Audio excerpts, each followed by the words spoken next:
Hello, everybody, and welcome back to another Mr. Farney Earth Science video. In the last video, we started our geology and mineralogy unit where we looked at the different criteria for mineral formation, including a little bit of discussion about, the different locations, environmentally speaking, where minerals can form. We finished off by looking at this slide where we discovered there are 3,000 different types of minerals, of which we're only going to look at about 20 of them. Now, we know on this slide that they say there's about 30 that are common. I give the most common right here, the quartz, feldspar, mica, olivine, garnet, calcite, pyroxene, and amphibole. But there are several more that we'll talk about in class and that we'll work through in hand identification. In this video, we're focusing primarily on how scientists use different characteristics and properties of these minerals to help them identify which mineral is which. So that's what we're going to go through today, is we're going to look at the different properties of these minerals. Now, some of these slides I might skip over. Some of them I might, go through faster than others. So I do encourage you to slow and stop down the video or go back and check the reference slides posted to the Google Classroom if the video is too quick, and just read through that way. And as always, if you have questions, please let me know. So the first property that we're talking about is color. Now you see on the slide here above color, before we start talking about it, it says we're going to use a combination of these properties to identify minerals. We can't just use one property and get ourselves the correct mineral identification, because there are many minerals that share many similar properties. So it takes a combination of these 7 or 8 different properties that we're going to talk about to really confirm, excuse me, the type of mineral that we're dealing with here. Now, after some practice working with these in hand sample and looking at pictures of them online, you might be able to tell pretty quickly what mineral you're dealing with here. For instance, looking at this mineral, this very kind of clear hexagonal-ish mineral, I can say with pretty certainty that's probably quartz. I've seen enough quartz samples to know that that is quartz. So after a while, you might be able to just look at a mineral and say, okay, I know which one this is. It'll take a little time to get there. But in the meantime, just recognize that it takes a combination of these different properties to really be able to properly identify what mineral we're dealing with here. So let's talk about these properties, starting with color. Now, some feel that color is the least useful property because there are so many minerals that share the same color. There are 3 different metamorphic minerals that are green. There's an igneous mineral that is green. So color alone is not necessarily a good indicator. Additionally, there are some minerals that come in a variety of colors.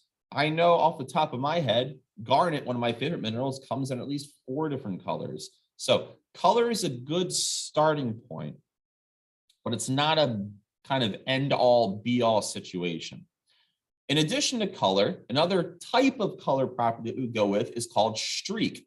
This is the color of a mineral when it's powdered, or we have these little streak plates that we can use that we can actually scrape a little bit of the rock very gently against, and it gives us a color. And sometimes it's the same color, or it could sometimes be a different color from the mineral that we're dealing with here.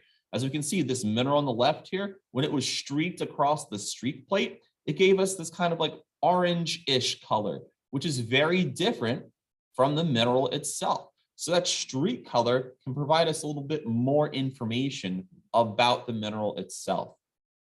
Furthermore, another thing that's kind of color adjacent is called luster. Is it metallic? Is it non-metallic? You want to ask yourself, does it look like metal, like this shiny galena right here? Or does it look like plastic or glass, like this mineral right here? I can't tell it very well from this picture. That may be talc, that might not be talc. But you have to ask yourself, does it look like metal? Or does it look like plastic, like this one here? Or does it kind of remind you of glass, like these mica type rocks over here on the right? So we have color, we have streak, we have luster. The next one that we're going to deal with here is how the rock breaks. What is the breakage pattern of the rock material? If you break it, like up here in this picture with the hammer, is it going to break into like very almost like organized cube or linear pattern fracture patterns? I'm sorry, breakage patterns, or is it going to be more unorganized and more kind of random when you break it? So the words that we refer to these breakage patterns are, the first one is called cleavage. It's when it breaks flat, when it breaks in kind of like cleavage planes, like we see here with this very clear mineral that was broken with the rock hammer here. Or is it a rough break or a fracture, like these two kind of darker minerals or rock samples down here at the bottom? So the way it breaks gives us a lot of information. So backtracking, we have color, streak, luster, breakage patterns, of which we have cleavage, which are our flat breaks, or fractures, which are rough breaks. We also have how hard the mineral is, the hardness, which is the ability to resist abrasion. Is it very soft and you can scratch it with your fingernail, or is it a little harder and you need like a nail, like a nail that you would like nail wood together with in order to scratch it?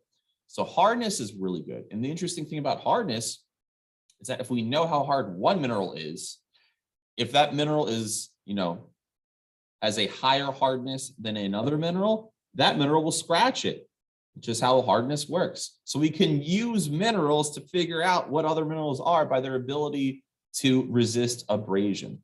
We can also use, density or specific gravity to figure out a little bit of information about the type of mineral we're dealing with here. Some minerals are more dense than other minerals, which then, will ultimately lead rocks to having a higher or lower density. So we can feel whether or not a mineral is very dense or not very dense. And that gives us a little bit more information. For instance, galena is very dense, so it's going to feel a lot heavier than, other minerals with a lower specific gravity or lower density. So we have color, streak, luster, breakage patterns of cleavage and fracture, hardness, specific gravity, and then I believe lastly, and we spoke about this in the last video, is our crystal shape or form. We have 6 different crystal shapes that we deal with here. And depending if it's going to be cubic or hexagonal, or maybe it's slightly tilted, almost like a rhomboid, depending the crystal structure pattern can give us more information too about what we're dealing with here. So we have tons, well, maybe not tons, but many different mineral properties we can work with. And then there's 7 more kind of special properties to further give us information about what type of mineral we're dealing with here. Is it magnetic? Is it fluorescent? Can it react to an acid? Is it optical where you can kind of like see through it? Does it have a taste? Some minerals taste salty. Does it feel soapy like talc? Some minerals actually smell kind of gross. So we have different types of special properties that we can use in conjunction with these standard 7 properties to really get as much information out of the mineral as we can to really figure out which one we're dealing with here. Now, I mentioned hardness already. That's the ability to resist abrasion. We have the Mohs hardness scale. Now, the thing that we want to make sure that we don't confuse hardness with is with strength. Hardness means the ability to resist abrasion. Strength means the ability to resist kind of shatter if you hit it with something hard like a hammer. So what we need to remember as far as hardness goes, like I said earlier, the hardness number of a mineral means that a higher number will scratch a lower number. That's the easiest way to remember hardness. A higher number will scratch a lower number. So if a mineral with hardness 7, it'll scratch a mineral with hardness 3. So if I'm trying to figure out if I'm dealing with fluorite or if I'm dealing with, something softer, I can pick up a sample of fluorite, and if it can scratch calcite, then I know that fluorite, this mineral is, has a higher hardness. Calcite will not scratch fluorite. So then we can start organizing our minerals and our scales based on hardness. So the question again is, even though diamond is the hardest of all minerals that we're dealing with, if you hit it with a hammer, would it shatter? And the answer is yes, because the hardness does not correlate or imply strength of a mineral. So that's where I'm going to end right here on this video, because I really just wanted to hone in on these different specific properties and characteristics of minerals that help scientists identify what mineral we're dealing with. When we get into doing hand samples very soon in class, you're going to be looking at all these different minerals and using these different properties to try to figure out which mineral you're holding in your hand. It takes a process, and some of these properties and characteristics are a lot easier to see than others.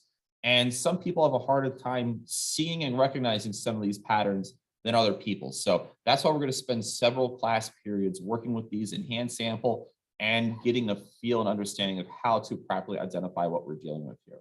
So again, if you have any questions for me, please reach out, let me know. If not, have a good rest of your day, and I'll see you next time. Bye-bye.